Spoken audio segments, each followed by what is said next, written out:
Good morning, welcome back, and this is Daybreak. Thanks for staying with us. The hashtag as ever on X is Citizen Daybreak. The SMS code is 22422 at Citizen TV Kenya and at Ayub Abdikari. Dr. Barak Muluka on my immediate right is Strategic Communications Advisor. Good morning, Dr. Good morning, and SG Umoja Summit Party. Umoja Summit Party, USP. We'll be talking about that. Senator Eddie Oketch represents the county of Migori. He's the new chairperson of the Senate Transport Committee. Good morning. Good morning, Ayub. And lovely having you here on the broadcast. We also have the Muranga County Senator, John Yutu, not sure about whether he had been de-whipped. Still the chairperson? Good morning, Ayub. This is John Yutu, Muranga County, Chair Emeritus, Education Committee. Thank you. Shortly we'll be joined by the Uriri lawmaker, Mark Nyamita, and we'll be taking his account as well, alongside those of the three gentlemen with me in studio. Let's begin with a look at what happened yesterday before the Justice and Legal Affairs Committee of the National Assembly. 61 billion Kenya shillings to conduct the next election. The IEBC now says an amount which is 19 billion more than what the Commission spent in the 2022 election. And this will be staggered across 3 financial years of 2025, 26, 26 and 27, and 27 and 28. We will be taking a look at the breakdown of the areas that this money will be spent on. Dr. coming to you first on this. So much is being spent on our elections, yet hardly a proud record of what comes out of it, given the context over the how the Commission conducts the election, especially at the presidential level. Yes, indeed, the contestation. One could say that we have got many different tiers of seats that are being competed for, that there is the technology, and that there is also supposed to be voter education, which we don't have. And then, of course, there are all those appellate processes and petitions and the like. And therefore, IBC needs a lot of money. Particularly, we take note that when there are petitions, an election is petitioned, and it's not just the presidential election, IBC would need funds. But that said and done, the utility value of these elections, especially at the national executive level, the election of the president, and how that power is then distributed, starts leaving more questions than we can find answers to. I know that we are probably going to wade into that space, where we are going to look at the unfolding activities in the country, but it beats common logic to imagine that a country can go through 5 years of electioneering, spend 61 billion shillings on elections, and then 2 individuals will meet and agree on how to redistribute power. What is the purpose of the elections? If and when, and we have seen it happening since about 1997. Clearly, we saw what happened in the year 2002, the so-called New KANU, then we saw the Grand Coalition government, then we saw the handshake a couple of years ago. Then we are seeing something unfolding again. On top of that, we are spending 61 billion shillings. Why don't we spend the 61 billion shillings on something else, on healthcare, on salaries, and allow the individuals to make the decision? Yeah, and the committee yesterday, Senator John Yutu, also learned that the Commission has not been able to bring on board new voters since the 2022 general election, despite the law providing for continuous voter registration exercise. Is this a blame that should be laid at the doorstep of the political elite and Parliament, to be specific, since allocation is done by the House? Thank you, Ayub. And before I get to that, allow me to say that a marginal increase of about 19 billion for 5 years may not be very big if you want to look at the math, because, of course, you have to account for inflation.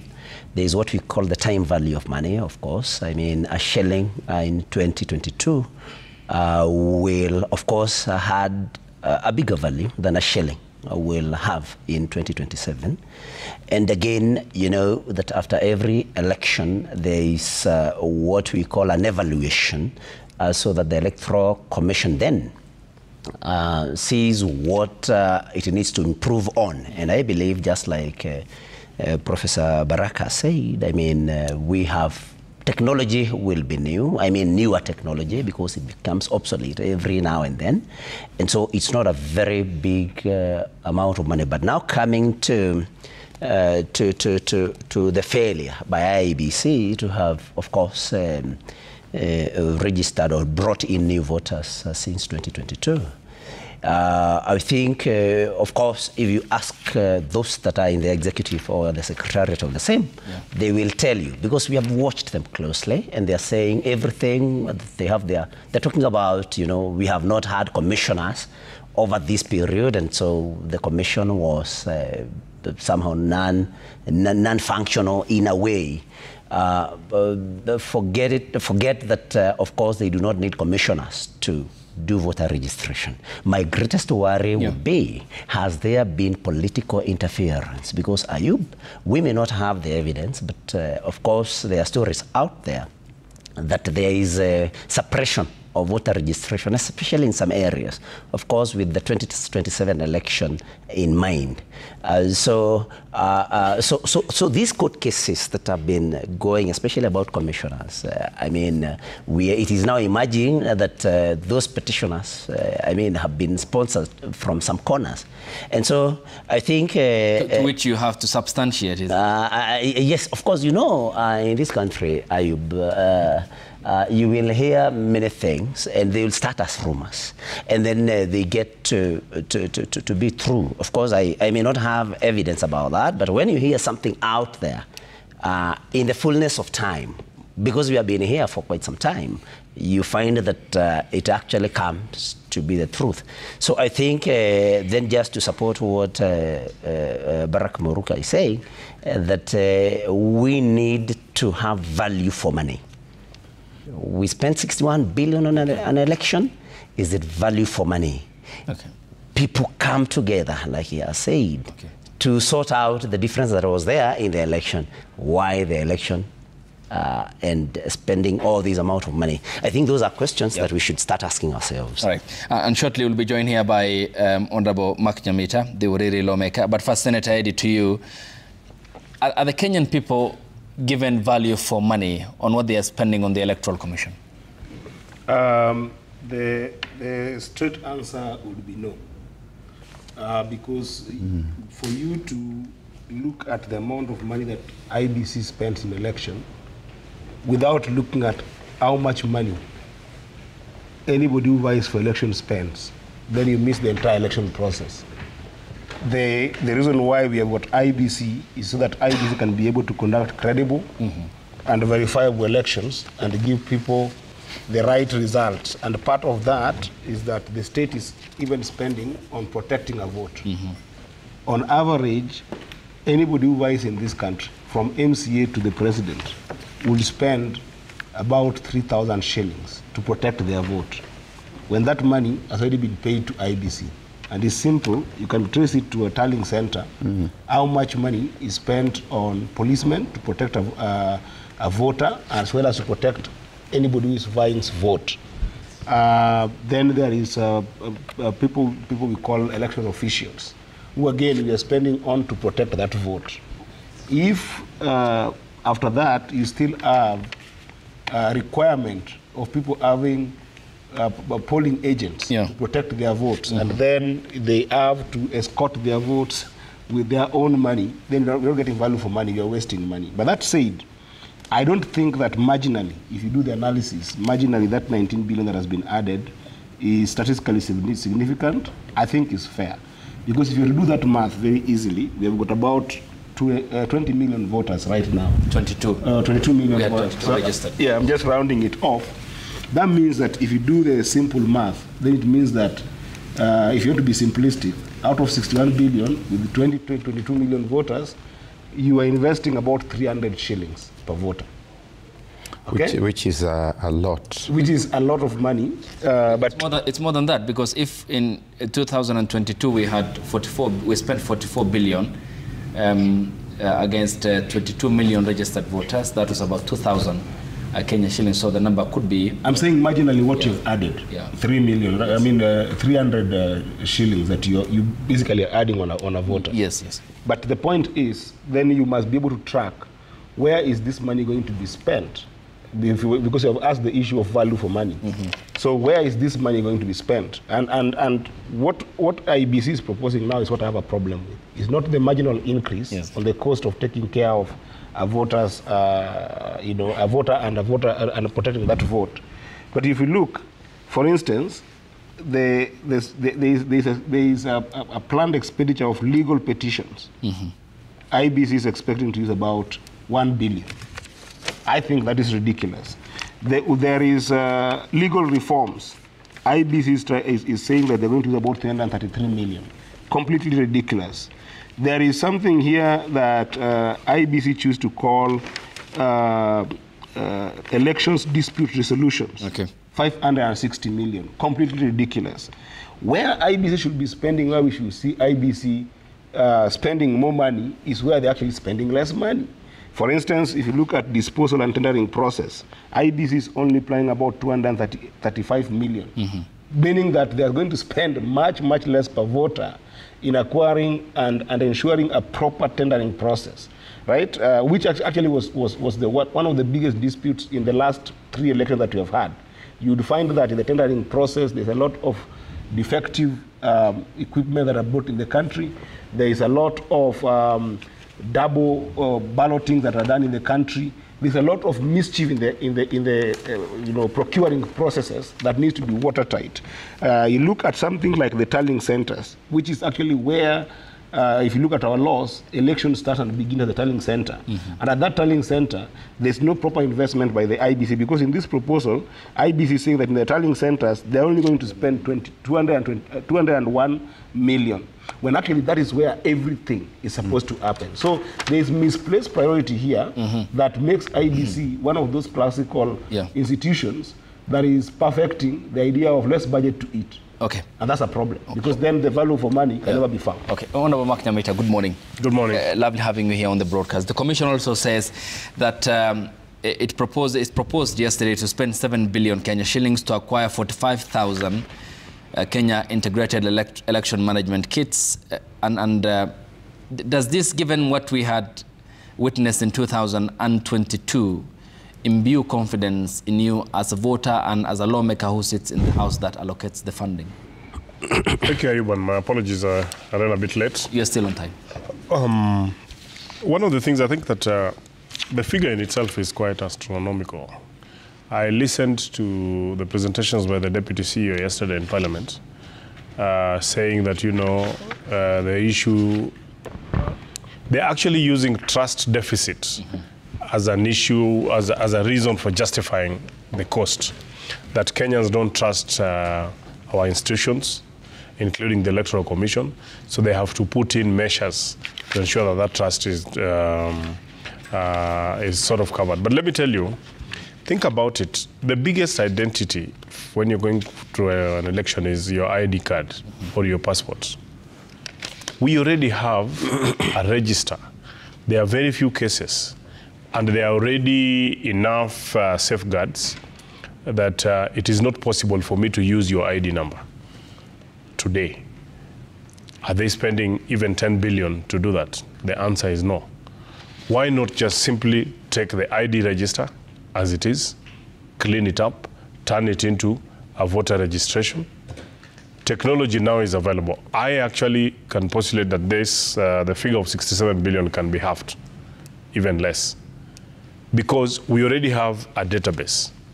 Then we are spending another money to go and register people, and the qualification is that you must have been registered on this other database. So really, if we have a clean, with our National Registration Bureau, which sits, within the security docket, why don't we simply pick that register, clean it up? Because when people die, they are actually struck off the register. And they have that register. They have that total number of people that are there.